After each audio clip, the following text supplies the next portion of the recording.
Bonjour et bienvenue dans cette nouvelle leçon SAP Crystal Report Initiation consacrée aux bibliothèques de modèles de diagrammes. Crystal Report est en effet livré avec un nombre important de modèles de diagrammes que nous pourrons utiliser pour personnaliser un diagramme. Il sera ensuite possible de personnaliser le modèle puis de l'enregistrer dans la bibliothèque pour l'utiliser dans des rapports ultérieurs. Ouvrons Crystal Report, puis créons un rapport vide à partir de la table commande de la base de données Xtreme. Insérons directement un diagramme dans l'entête de rapport sans insérer de champ dans la section détail. Dans l'expert diagramme qui s'ouvre, le seul modèle de données est le modèle avancé. Nous allons placer date de commande dans le cadre supérieur et ID commande et ID client dans le cadre inférieur. Regroupons les dates de commande par mois et modifions les résumés.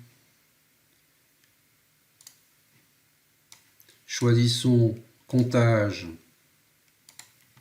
pour les numéros de commande et comptage distinct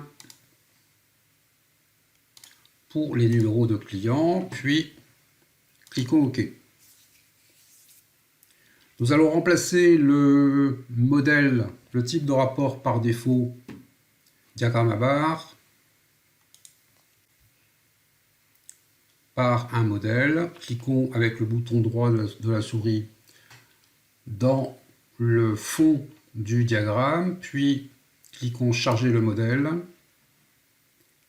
et nous allons utiliser le modèle double ligne ici dans la catégorie simple. Troisième ligne, deuxième colonne. Cliquons OK. Affichons l'écran d'aperçu. Voilà à quoi ressemble notre diagramme maintenant. Nous allons réafficher l'écran de conception pour mettre en forme notre diagramme, somme toute pour personnaliser le modèle. Commençons par augmenter les dimensions de la section en tête de page du rapport pour pouvoir également augmenter les dimensions de notre diagramme. Nous pouvons maintenant travailler dans l'écran d'aperçu.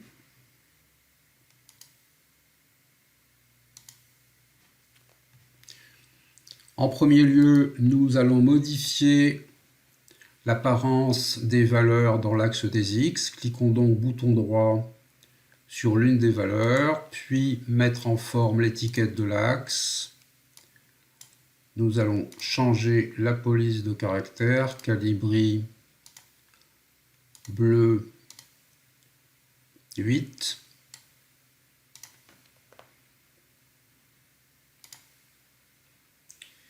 Et faisons de même pour les étiquettes de l'axe des X, les numéros des mois, mettre en forme l'étiquette de l'axe, calibri bleu 8 et utilisons la rotation à 45 degrés pour afficher les dates avec un angle et donc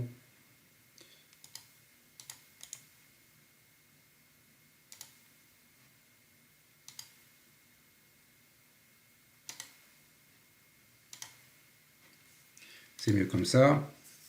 Et les dates s'affichent sans être superposées les unes aux autres. Comptage de ID commande et de ID client constitue la légende de notre rapport. cliquons avec le bouton droit, toujours de la souris, sur l'une des légendes, puis mettre en forme la légende. Même traitement, police Calibri, en bleu, et nous resterons en 10, et l'onglet disposition, plaçons la légende à droite.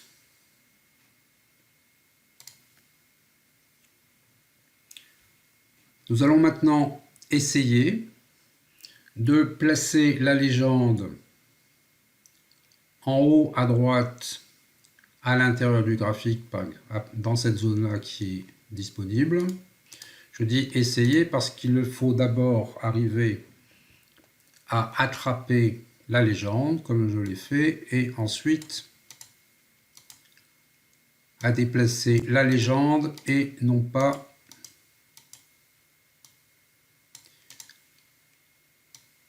le graphique. Voilà. Il est maintenant possible d'élargir le diagramme au maximum.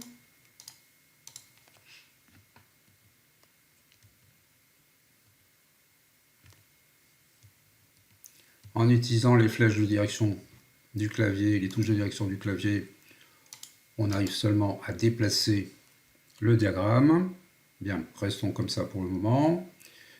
Cliquons avec le bouton droit sur l'un des membres de la légende, puis modifier l'étiquette de l'axe pour renommer, pour saisir un nouveau texte. Donc, NB commande au lieu de comptage de ID commande et NB client, client unique,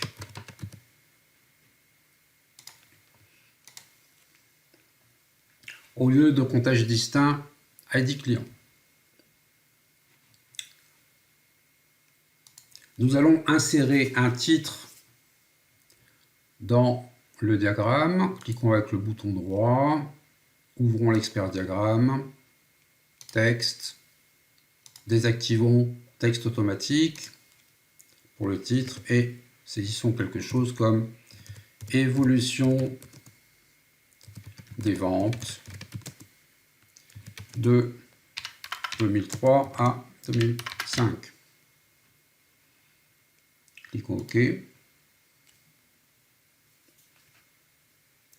Que se passe-t-il? Crystalport a supprimé l'affichage des marqueurs, les cercles qui marquent les valeurs sur les courbes. Ouvrons à nouveau la boîte de dialogue Options du diagramme. Dans l'onglet Apparence, Style des lignes, sélectionnons Marqueurs et lignes. Les marqueurs sont bien gros. Réduisons leur dimension à 20. Ça me paraît convenable dans l'aperçu de la boîte de dialogue. Cliquons OK.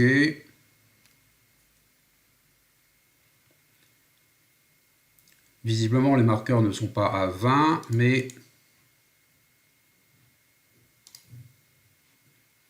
ils sont restés à 32, ce qui est la taille par défaut des marqueurs. Nous allons corriger ça. Ce n'est pas une erreur de notre part, mais un paramétrage par défaut est un peu curieux de Crystalport. Ouvrons l'expert diagramme, cliquons Options et dans Options, désactivons l'option Modèle réorganisation automatique. Puis cliquons OK. Retournons dans les options du diagramme. De nouveau, style des lignes égale marqueur et ligne. Et cette fois-ci, la taille des marqueurs est bien à 20. Cliquons OK.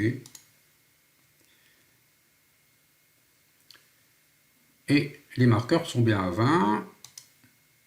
Nous allons modifier la police ou la couleur du titre, mettre en forme le titre.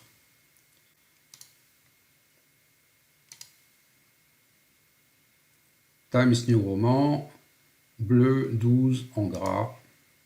OK.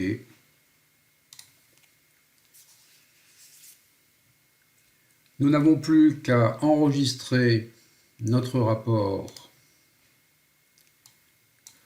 sous le nom FR 737-08-07. Découvrir les bibliothèques de diagrammes.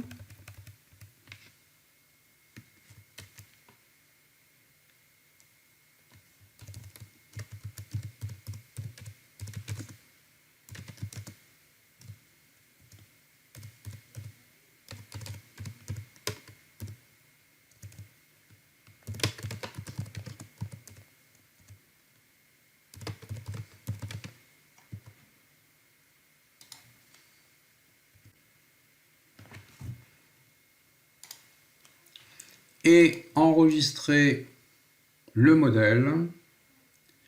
Cliquons avec le bouton droit, puis enregistrer comme modèle.